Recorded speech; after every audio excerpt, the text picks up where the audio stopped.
Welcome to Read Aloud with Mr. Paul. I'm so glad you could be here. Be sure to subscribe so you won't miss a single story. Today we'll be reading Lights, Camera, Alice! The Thrilling True Adventures of the First Woman Filmmaker by Mara Rockcliffe. Illustrated by Simona Ciraulo. Lights, Camera, Alice. The Thrilling True Adventures of the First Woman Filmmaker by Mara Rockcliffe. Illustrated by Simona Ciraulo. Once there was a little girl named Alice, and she lived on stories. Her grand-mère fed her folktales as she stirred the cherry soup. Her nursemaid spun colorful yarns as she helped button up her boots. Nestled with the books her papa sold, she warmed herself on stories full of laughter and surprises, romance and adventure, thrills and heartache. She couldn't wait to find out what would happen next. Then, a terrible catastrophe. Earthquake! Fire! Robbers! The family business was in ruins. Finally, and worst of all, her papa died. Now there was no money to buy soup or boots, so Alice learned to type, and she went out to look for work. Alice heard about a job opening at a camera company. But when she went to see the man in charge, he frowned. "This is an important post," he said. "I fear, mademoiselle, that you may be too young." "But, monsieur," Alice replied, "I will get over that." The man laughed. Alice got the job. The Great Discovery. One day, Alice and her employer went to see a brand new type of camera. The inventors turned a crank, and a picture appeared, a moving picture. Soon, the camera company was selling the new cameras. They were a sensation. Imagine, anything that happened could be caught on film to see again. Magnifique! And again, phénoménal! And again. Oh, pardonnez-moi. Alice liked the moving picture camera, but she thought it could be put to better use. Anybody could walk down the street and see workers leaving a factory or a train pulling into a station. Why not film something special? Why not film a story? Starting something. Alice searched for costumes, cooked up sets, and found people to play the parts. At first, Alice's films were used to show customers what the new camera could do. But it turned out they liked her moving pictures even more than moving picture cameras. Why, they would even pay to see a story on a screen. Making movies was exciting, but it wasn't easy. Actors could be troublesome. Curious passers-by got in the way. Scenes might not always go as Alice planned. But then, who didn't love a good surprise?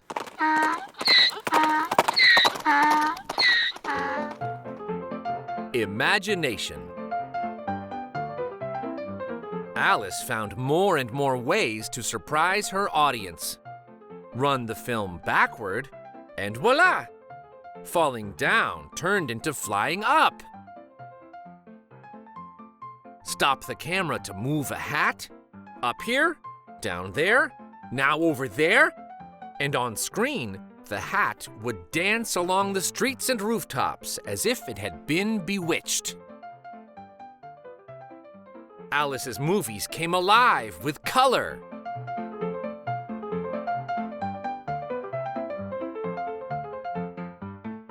And sound, the very first talking pictures. L'autre jour, les petites paroles, sonne, sonne. Rival movie makers hired spies to sneak onto Alice's movie sets and steal her stories. But she always came up with more.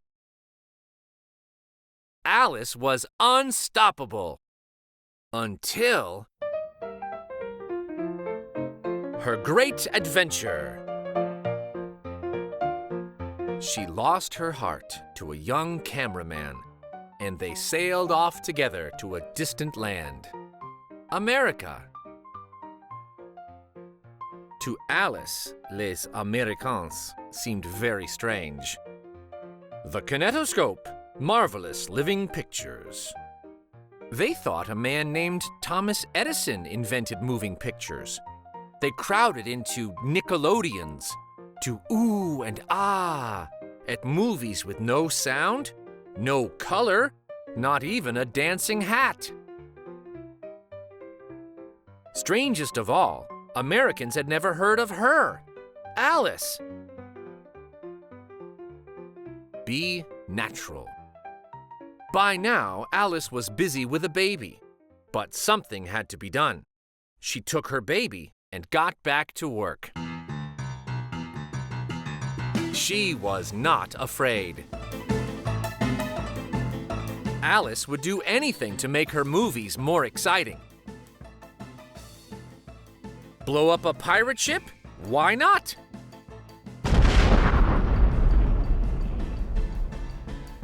Crawl into a tiger's cage? Of course! She asked her leading lady to leap off a bridge onto a speeding train. She tied up her leading man, then sent in hungry rats to rescue him by chewing through the ropes. It turned out that Americans were not so strange. They loved stories full of laughter and surprises, romance and adventure, thrills and heartache. And they couldn't wait to see what Alice would come up with next. Solax Company, Fort Lee, New Jersey. Alice built a modern movie studio across the river from New York, 4 stories high, with glass walls to let in the sun. Only the very best would do, for Alice meant her studio to last. And then, everything changed. Economy collapsing. Announcement of strikes. Americans lose jobs. Our boys march off to war.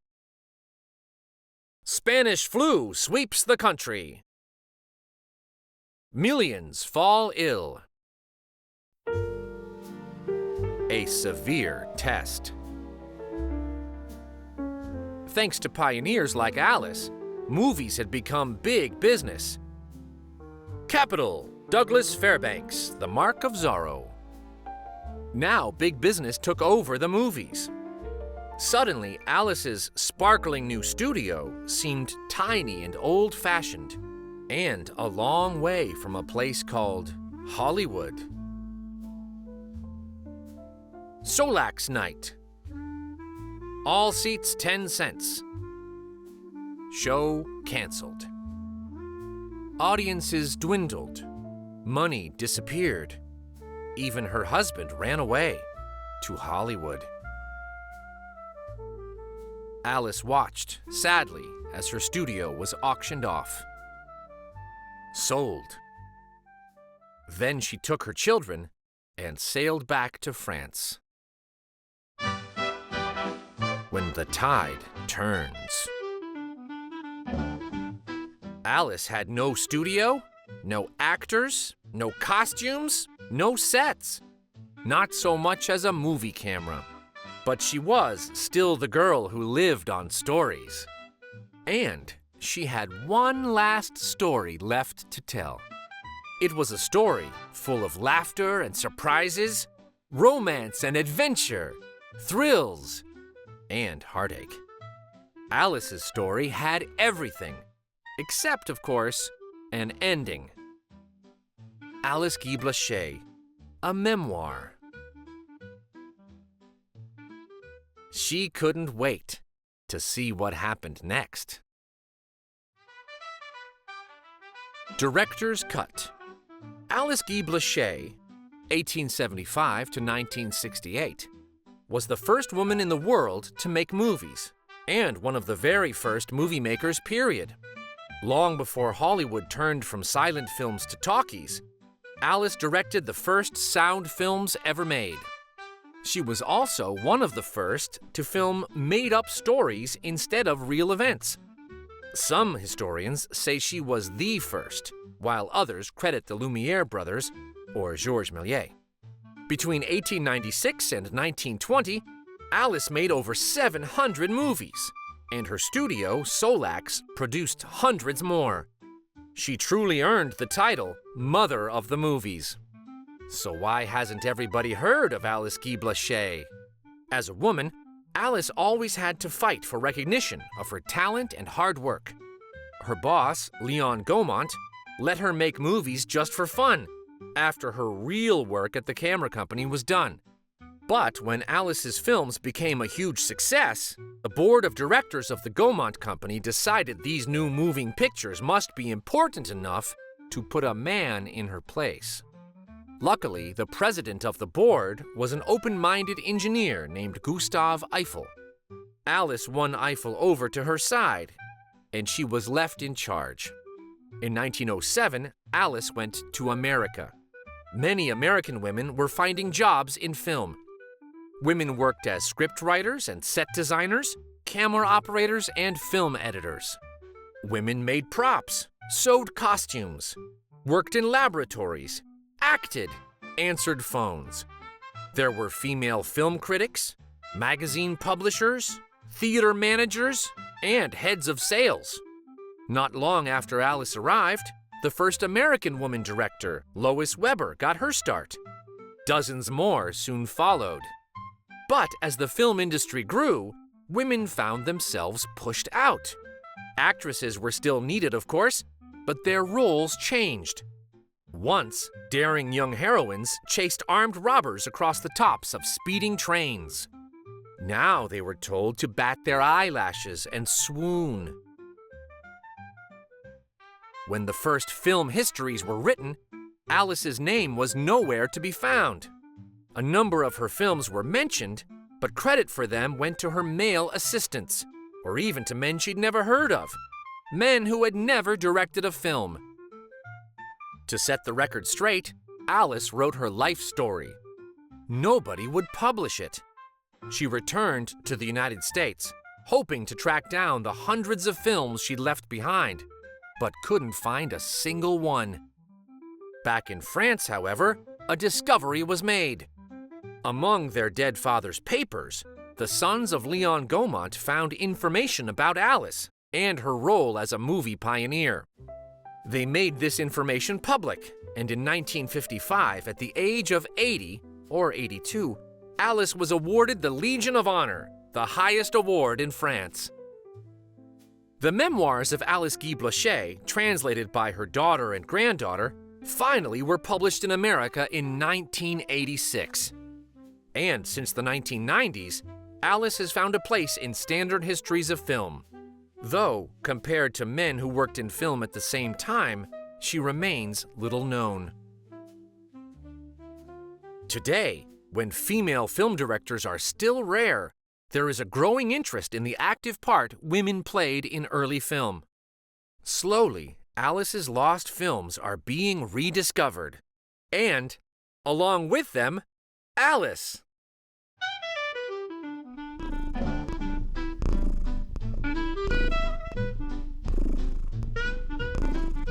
thank you so much for joining me for Read Aloud with Mr. Paul. Until next time, discover the wonder in a book. Pick one up. Take a look. For more fun stories, like and subscribe to Read Aloud with Mr. Paul. Thanks again.